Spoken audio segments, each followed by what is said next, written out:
Nero, you may have heard of him. According to well-known expressions, Rome's emperor at the time, Nero fiddled while Rome burned. Well, according to history, Nero was accused of burning down Rome, and he danced and fiddled while Rome burnt.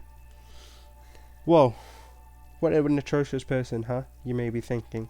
Well, he killed two of his three wives, also assassinated his own mother and his own brother Britannicus. Holy, this guy must be crazy, you're most likely thinking. Well, worst of all, he persecuted Christians, blaming them for the well-known fire which nearly perished Rome in ashes. Now, what if I told you Nero wasn't really crazy?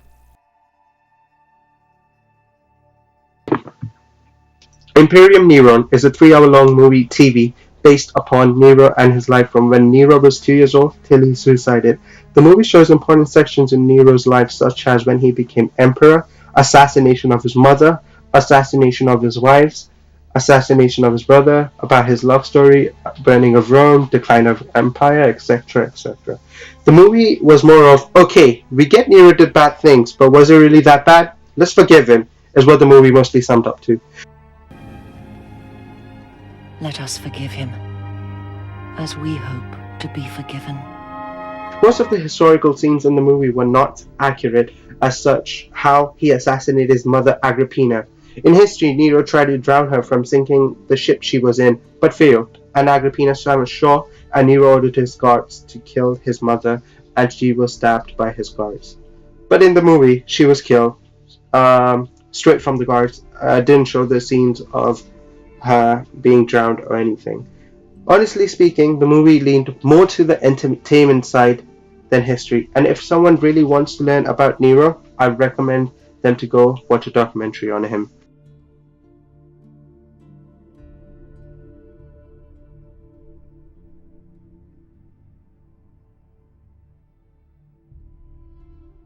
Nero was born in 37 AD, the nephew of the Emperor Caligula at the time.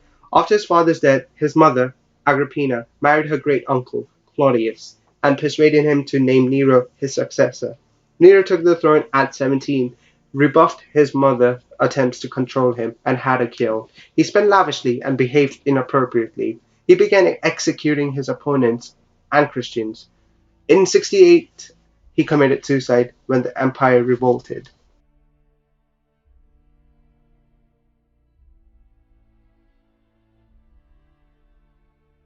Nero's birth name was Lucius Domitius Ahenbarbus, the son of Gnaeus Domitius Ahenbarbus and Agrippina, who was the great-granddaughter of the Emperor Augustus. He was educated in the classical tradition by philosopher Seneca and studied Greek, philosophy, and rhetoric. After Ahenbarbus died, who was Nero's father, in 48 AD, Agrippina, her mother, married her uncle, the Emperor Claudius, at that time. She persuaded him to name Nero as his successor rather than his own son Britannicus, and to offer his daughter Octavia as Nero's wife, which he did in 50 AD. Claudius, the emperor, died in 54 AD, and it is widely suspected that Agrippina had him poisoned. Nero presented himself to the Senate to deliver eulogy in Claudius's honor, and was named Emperor of Rome. He took the name Nero Claudius Caesar Augustus Germanicus and ascended to the throne at the age of 17.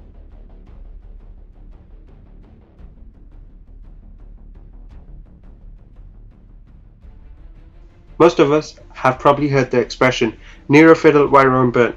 First of all, it would have been impossible for Nero to play an instrument that didn't exist, and even more importantly, he probably wasn't even in the city when the fire occurred.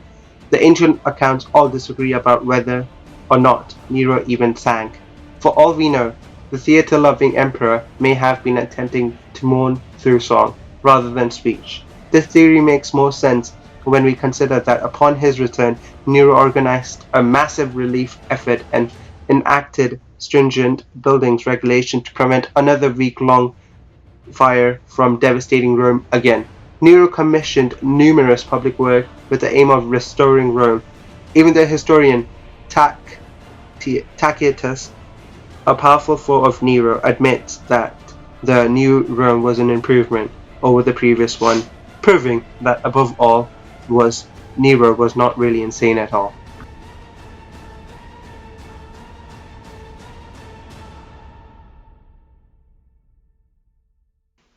guilty as charged. But this is a case where little context makes all the difference. For most of us, Mom is a sweet woman who helped us with the homework and took us to basketball practice. For Nero, however, Mom was Agrippina the Younger, who married her uncle, plotted against her own family, and murdered as she saw fit to clear the path to the throne for her own son, whom she planned to use as a puppet.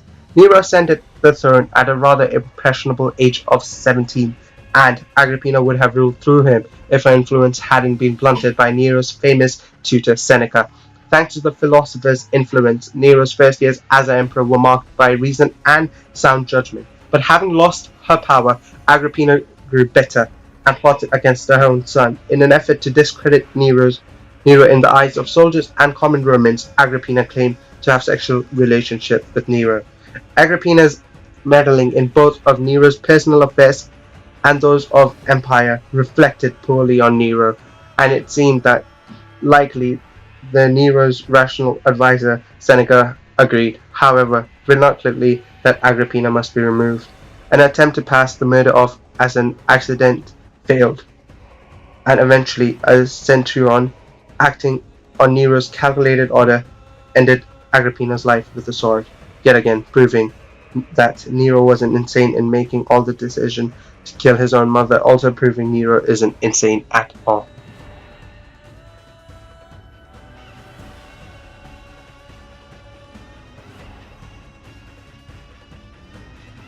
Before we label Nero as a bloodthirsty murderer, it should be noted that he began his ruling by banning capital punishment and doing one thing that was truly crazy for the time, not killing senators like flies. Unlike his predecessors, for much of Nero's rule, Nero didn't make any use of intimidation tactics such as secret trials and execution. Opposition to Nero's rule mostly went ignored. Instead of executing them, the emperor seemed to have shrugged off the lampooners and satirists. But following the Great Fire, all of that changed. In an effort to rehabilitate approval ratings, Nero pegged and used Christians as scapegoats. To Romans, the Christian movement was just another cult, a treasonous cult, which already operated in violation of multiple Roman laws.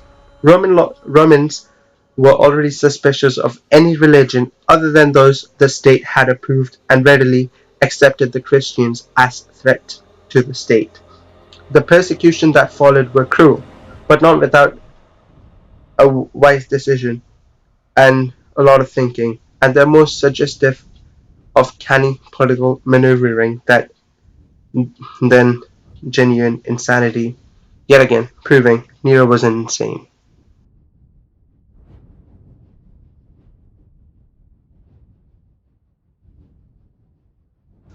The ancient sources make a lot of claims, and surviving accounts paint dire pictures on Nero's reign, but it causes problems when we only use literary sources to determine the character and nature of an emperor. Before Emperor's body was cold, the successor needed to manipulate the narrative of his predecessor's reign. If the dead emperor had been a monster, then of course it made sense that he should only meet an untimely end. The need for a successive emperor to distinguish themselves from others who met violent ends like accounts for some of the hostility in early sources. Trying to form an accurate picture of Rome's evil emperor gets especially difficult when the primary literature uses the word insanity not to indicate the man is foaming at the mouth, but that he is tyrannical. For instance, the writer Seneca describes Caligula, who was an insane emperor at the time, describing his ambition and megalomania as insane. What less people know that Seneca also describes Alexander the Great in the same fashion. The biggest problem is that our surviving sources are often consistent in their hostility, and few of them were written when Nero was still alive. What's really concerning is that the most outlandish claims tend to appear in literature which was written a very long time ago after emperor's death. It's like a game of telephone spread out over hundreds of years. Imagine if 2000 years from now people try to assemble a record of the Obama presidency based solely on invective Fox News broadcast. It'd be fairly one-sided account. So, now you see a different side to Nero, ultimately proving Nero wasn't insane at all.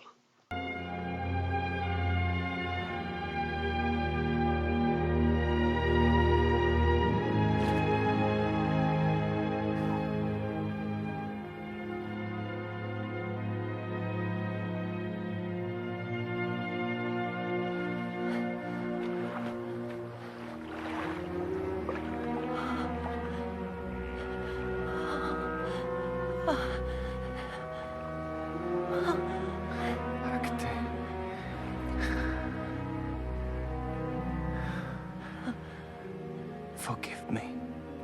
Yes. My Lucius, I forgive you. I forgive you. Lucius, we are all forgiven.